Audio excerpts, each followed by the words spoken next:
Gwen Stacy is back in an all-new series this February.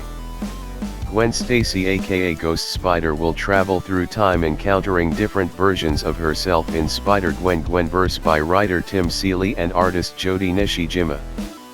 And to celebrate Marvel Comics' Sweetheart's new era, superstar artist Greg Land has delivered gorgeous covers for each issue of the limited series.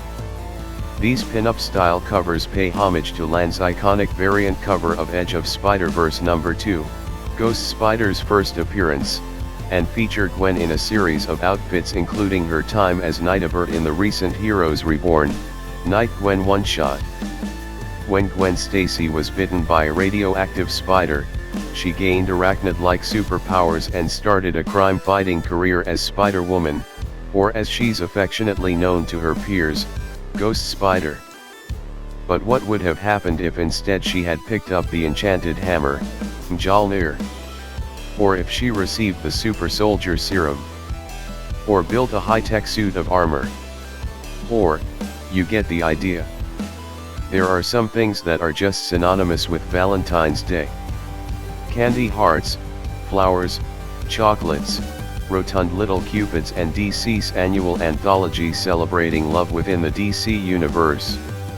While the February one-shot may be a relatively new addition to our yearly slate, its roots go all the way back to the golden age and the mid-century heyday of romance comics like girls' love stories and young romance. Of course, love and romance have changed since the days of those early anthologies.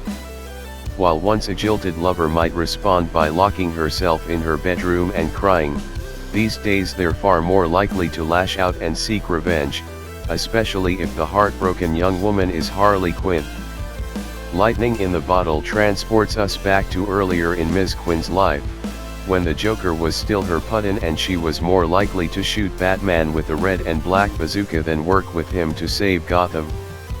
In case you'd forgotten, those days weren't the greatest for Harley, who frequently found her often quite spectacular overtures shot down by the Joker in equally spectacular fashion, which would then lead to her lashing out, well, rather spectacularly. Like defacing the entrance to the Hall of Justice and picking a fight with Shazam level spectacularly. Strange Love Adventures No. 1 finds Harley on one of her many breaks with the Joker and discussing the travails of modern supervillain romance. It's one of 8 different stories that you'll find in the book, featuring such DCU denizens as Superman, Batman, The Flash, Gorilla Grodd, SGT, Rock and Peacemaker. Best of all, when you're done reading, we guarantee that you appreciate that special person in your life even more than you did at the start. At least, provided they're not also in the habit of biting the most powerful superheroes in the universe. You know the story: an infant escapes the destruction of its home planet and is deposited on Earth to be raised by human parents. A goddess from a lost city defends truth. A theropod dons the visage of a bat to strike fear into evildoers' hearts. This heroic trinity, alongside a league of other super-powered dinosaurs, join forces to save a prehistoric Earth from the sinister machinations of Darkseid. Wait, what? Okay, maybe you don't know the story. So join us and bear witness to a brand new yet older than time adventure and experience the Justice League as you have never seen them before. Jurassic League is all I want to draw, dinos and epic fights, said writer and artist Juan Gedeon. My own version of a 90s cartoon or video game. Expect a story about survival, unity, and hope where the strong protect the weak in a world where danger lurks in every corner. The Jurassic League is a 6-issue limited series written by Daniel Warren Johnson and Juan Gedeon, launching on May 10, 2022. Gedeon is also handling the artwork, while Johnson will provide the main cover artwork for all 6 issues. Issue No. 1 will also have a 125 Megaluster Dino skin variant cover by Walt Simonson and an open variant by Gedeon that will be revealed at a later date. It's been an absolute pleasure to join Juan Gedeon in creating a new world for DC, complete with dinos, cavemen, and extinction-level events, said writer and cover artist Daniel Warren Johnson. Botsur suplexes a Joker Dilophosaurus, you're welcome.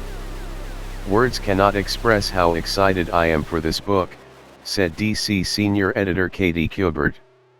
As a lifelong dinosaur lover, and a dinosaur tour guide and fossil preparer for two of the most prestigious natural history museums, this book speaks to my heart and science soul. When Juan came to me with the idea, and Daniel Warren Johnson doubled down on it, I knew we had something truly special, and I can't wait for fans to fall in Mesozoic love. In 1991's Fantastic Four number 347, comic book legends Walter Simonson and Arthur Adams introduced an unforgettable iteration of Marvel's premier superhero team when they teamed up Wolverine, Spider-Man, Ghost Rider, and Hulk as the new Fantastic Four. Though their time as the FF was brief, this unlikely group of heroes left a big impact, and now fans will get to return to this special moment in Marvel history in a new limited series kicking off in May. Written by comics great Peter David and featuring the Marvel Comics debut of artist Alan Robinson, New Fantastic Four will be set shortly after the events of the fan-favorite group's first appearance, taking readers back to a classic era with a brand new tale in the same vein as hit titles like X-Men Legends, Maestro, and Silver Surfer Rebirth. Wolverine, the Hulk, Ghost Rider, and Spider-Man have reunited to investigate a surge of violence in Las Vegas. And with demonic masterminds pulling the strings, they're going to need some extra help. This all-new adventure will feature surprise guest stars aplenty, including the original FF and a series of mystery villains that you'll never see coming. Although their original stint was extremely short-lived, the alternate version of the FF has had its fans for years, including myself, David said. I am fortunate Marvel has given me the opportunity to revisit with them and take their battles to new heights in a new location with new allies and new enemies. Talk about debuting with a big bang in Marvel Comics. Robinson added. With characters such as Spider-Man, Hulk, Ghost Rider and Wolverine, and written by the awesome Peter David, no less. This is a dream come true for me as an artist and as a fan, and the story gets richer with each page. A total blast. DC has revealed the cause of Wonder Woman's upcoming civil war, the murder of an Amazon. Trial of the Amazons is set to be the biggest crossover event in the heroine's history at DC Comics. Three factions of Amazons are coming together violently, and it isn't hard to understand why, even if it isn't yet known who will be killed. The Amazons have recently been seeing a rise in challenges in Themyscira, Bonamidal, and the newly introduced Esquaida. Nubia, the current queen of Themyscira, has been trying to lead the Amazons into the future, while needing to find a protector for Doom's doorway. Artemis has seen a rise in monster attacks in Bonamidal, stemming from creatures that have escaped from Doom's doorway. The Esquaida were introduced in the recently cancelled Wonder Girl series, and they recently marched on Olympus. Now, all three will come together in one of the biggest meetings of Wonder Woman's comic history. The murder is not going to be easily dismissible by readers, as the behind-the-scenes look features the creative team discussing its occurrence. Michael W. Conrad says, "A very significant character is going to die. It's hard for me to even think about, because it's a character that I care about so much." Conrad adds, "You're going to be along for this winding journey to find out who killed this character. We're going to break your heart." The event also promises to be the first of its kind for Wonder Woman, as its scale is unprecedented within her comic history. The Wonder family is coming together, but it may also find itself at odds, as some of the issue synopses suggest Nubia and Diana may find themselves having opposing methods of solving this murder mystery. As part of the event, Themyscira's iconic contest returns, and Yara Flor will be participating in it. She'll finally be interacting with the other major Wonder Women in DC's lineup. This will be their first major interaction.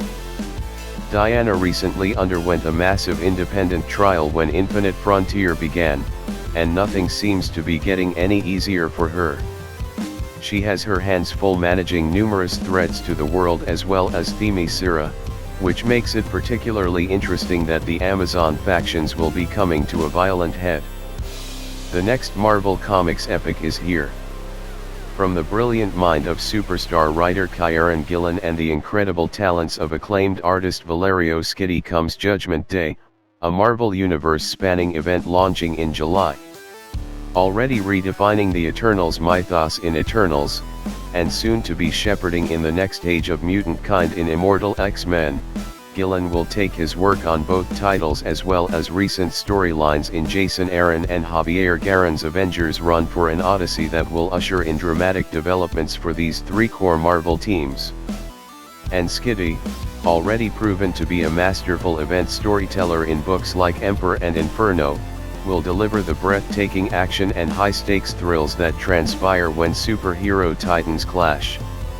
Together, these iconic creators have crafted an intense saga that's destined to take its place among the most impactful events in Marvel Comics history. The X-Men have achieved immortality and mutants have taken their place as the dominant species on the planet. The Eternals have discovered long-hidden knowledge about their species, including a devastating truth about mutant kind. The Avengers have come into direct conflict with the Celestials and are currently using a fallen Celestial as their base of operations, slowly unlocking its secrets. When the Eternals brazenly target the mutant nation of Krakow, the Avengers try desperately to de-escalate a potentially apocalyptic war. But this is no simple conflict. The Eternals' purpose cannot be denied and mutant kin's future will not be threatened. And after the opening battles, new players and revelations for both sides will emerge as the inhabitants of the Marvel Universe are judged by the greatest power they've ever come into contact with. There's a classic metaphor to describe the Marvel Universe, a toy box, which creators take toys out of, play with, and put back. I get it, but it's never quite how I've seen it. I think play in another way. I think of a music shop, with all these instruments with their different qualities suggesting different songs, different stories, Gillen explained. For all the Marvel instruments I've played, I've never written an event. Writing an event is something different. It's not like playing an instrument. It's having all the instruments in the Marvel music shop. That's not like writing a song. That's like writing a symphony. I looked at everything in Eternals and Immortal X-Men and everything else all the X and Avengers writers have done and thought, yeah, this is an event. In fact, an event is the only way to do justice to this. The Beach Boys' Brian Wilson described the music he was reaching for as teenage symphonies to God. I think that's what the best Marvel events aspire to be, and it's what we're aspiring to here. I want the scale. I want the heartbreak. I want a book that wears its heart on its sleeve even as it puts a fist in your face. I want something Wagnerian in its volume as emotional as God only knows.